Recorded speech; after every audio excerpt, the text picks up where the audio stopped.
we're focusing on your driver, and you've told us that the main issue is related to the trajectory of your shots, and more specifically, the majority of your shots fly too high.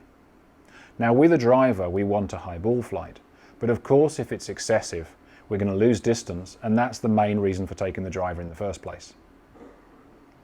The height of the shots is mainly influenced by the launch angle of the golf ball, and this is determined largely by the loft of the club at impact. Now we have static loft and we have dynamic loft. Static loft is what the club is designed with a vertical shaft. Dynamic loft is the loft that we present to the ball at impact, and these two things can be very different depending on where our hands are in relation to the golf ball. So for a vertical shaft we have the hands above the club head, but if I was to allow the hands to drift ahead of the club head at impact, we would have less loft and a lower ball flight. If I were to allow my hands to drift backwards and have them behind the ball at impact, the club head would have more loft and we'd have a high ball flight. So this is clearly what you're doing. We need to find a way of getting your hands to be slightly further forward when the club arrives at impact, so you have less loft and a lower launch angle. And to do this, we're going to look at the dynamics of the downswing. Now, the backswing includes the hinging of the wrists. So as you take the club from set up to the top of the swing, you will hinge the wrists back. If you unhinge the wrists on the way down, but too early, you'll find that you can get the club head to pass the hands before impact, which means when we arrive at impact we have more loft than we want. If we look at the other extreme, it would be unhinging the wrists much later, and that means we would have time to get the hands ahead of the ball. This would be too little loft.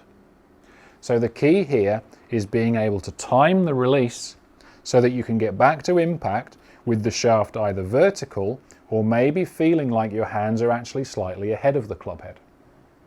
So we're trying to delay the unhinging of the wrists so that we can arrive at impact with less loft. Now, it's not just the unhinging of the wrists, it's also what the body is doing.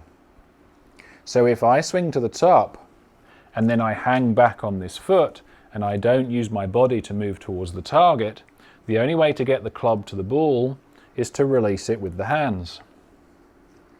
On the other hand, if from the top of the swing I were to shift my body to the left and rotate towards the target, I'm bringing my hands forward as I do that. And that means I'm effectively delaying the release of the club.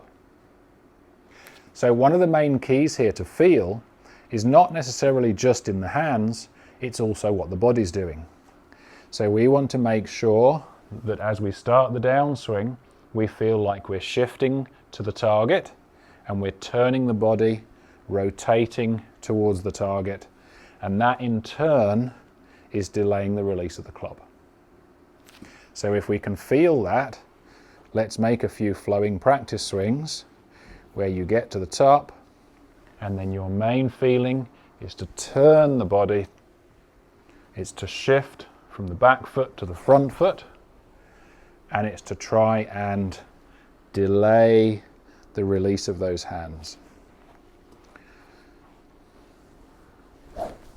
And if we can feel that, it's time to hit a golf ball. And the golf ball will tell us whether we've done it enough or not. If we do it enough, the ball will launch lower, but still have a decent flight. If we do it too much, the ball will launch too low and we'll have a very low flight. And if we hit the ball the same height as before, we haven't actually made a difference and we need to try and exaggerate these feelings even more.